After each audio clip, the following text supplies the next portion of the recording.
We like to call this series Replacing the Stars Around College Football. And when you go to Clemson, one of the best defensive stars in college football in recent years has been Vic Beasley, and Grady Jarrett not far behind him. We bring in Ryan Kantor of Shaking the Southland to talk about this decimated Clemson defensive line.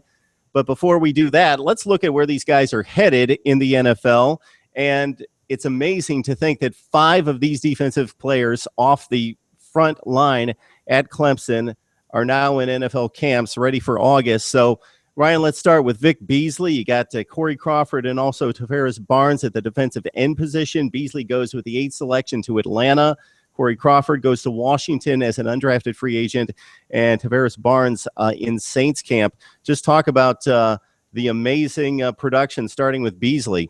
Yeah, so Beasley was arguably the best pass rusher in all of college football last year. And he was rewarded with going to his hometown team in Atlanta with the number 8 pick. He's from Adairsville, which is maybe an hour up 75, and you know he'll move down to the city and he'll be a star for the Falcons. So he and another player we'll be talking about shortly will reunite with Malachi Goodman, another Clemson player. So we'll have 3 Clemson alumni on the Falcons front line.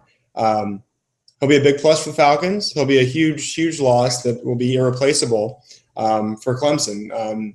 What he meant for the pass rush, you don't just make up with one player the next year. It just doesn't work that way.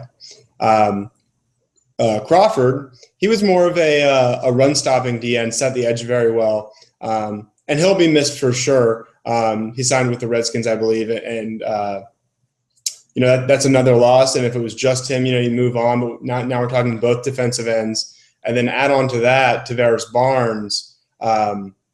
Who's another very solid, underrated defensive end. If he was on another team, he would have probably got a lot more recognition. But we lost 3 defensive ends, and then we had an upcoming player, young guy, Ebo, out of Brooklyn, and he got cut from the team. So if you count him, it's really 4 defensive ends that we lose. And Ryan, the numbers are eye-popping for Vic Beasley. His last season in college, 21.5 tackles for loss, 12 sacks. The numbers contributed by the other 2 guys that you talked about, Crawford and Barnes, a little bit more understated, but still solid contributions. Crawford, 7 tackles for loss, 2 sacks, 3 sacks for Barnes. He also picked off a pass. So how does Dabo Swinney possibly replace these guys? I mean, you don't, right? You don't replace them right away. You have to improve your secondary. You have to score more points. You have to improve in other ways. But they'll have Shaq Lawson back. He'll be a junior. He's a defensive end, and he should be their best pass rushing threat. So they really need a big year out of him. And for him, this could be the junior year that propels him into an early draft pick in the NFL or a very hyped senior season. On the other side, we have Kevin Dodd, who's a junior. Didn't get a ton of snaps behind all those players we just talked about, but he'll have an opportunity to start if he can earn it. Behind them, it's mostly young guys. Richard Yergin is going to come in. Chris Register, who was not even originally a defensive end. He was actually a linebacker. But he's basically been forced to move to defensive end, although some, like Quacking Tiger, suggested maybe he should be a defensive end from the start. But nevertheless, he was a linebacker. He's had to move positions now.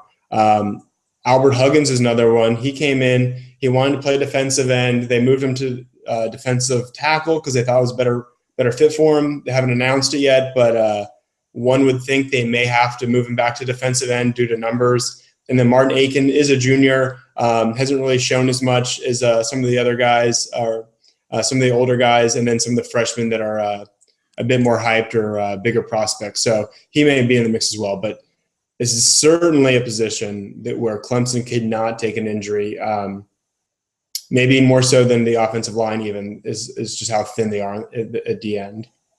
Ryan Kantor joining us from Shaking the Southland. So if things work out for Clemson teammates, as you mentioned, Grady Jarrett will join Vic Beasley along the defensive front for the Atlanta Falcons. Jarrett taken in the 5th round, the number 1 pick in that round by the Falcons. And also Josh Watson has joined the Denver Broncos as an undrafted free agent. So 2 big D tackle losses for Clemson. Talk about the contributions there.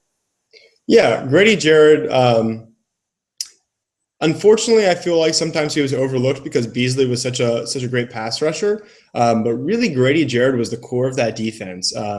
He was a run stopper. He slowed down Georgia Tech's triple option offense for 4 years, just cramming it up the middle.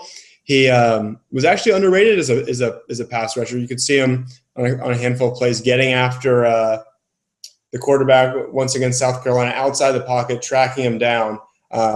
So actually just a really phenomenal player that's going to be extremely tough to replace. Fortunately, Clemson does have more depth at defensive tackle than they do at defensive end. They bring back Carlos Watkins and DJ Reader. Watkins is a junior, Reader is a senior. So that's actually a pretty good starting two. And behind them, they have Roderick Byers, who's a senior. He's kind of moved around positions and maybe hasn't proven much yet, but at least they have some experienced depth behind him. And then they have Scott Pagano out of Hawaii, who's a sophomore. And while he maybe hasn't shown a ton, he certainly has the size and the physical tools you're looking for. So they have some quality starters and a little bit more depth than maybe defensive end has.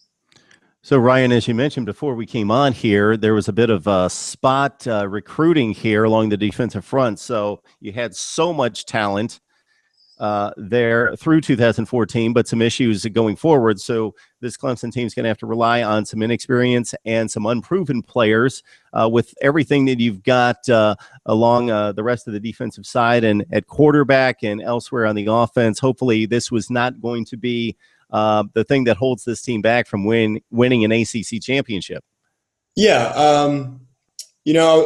I think as of a couple weeks or maybe a couple months ago, I would have been more concerned about the offensive line. But news that Jay Guillermo, Clemson's center, would come back. He left the team for undisclosed health reasons, but he is back. And so I think that brings a lot of optimism around the offensive line, really lends some depth. So I think with that, I think you could say the weakness is probably the defensive line rather than the offensive line.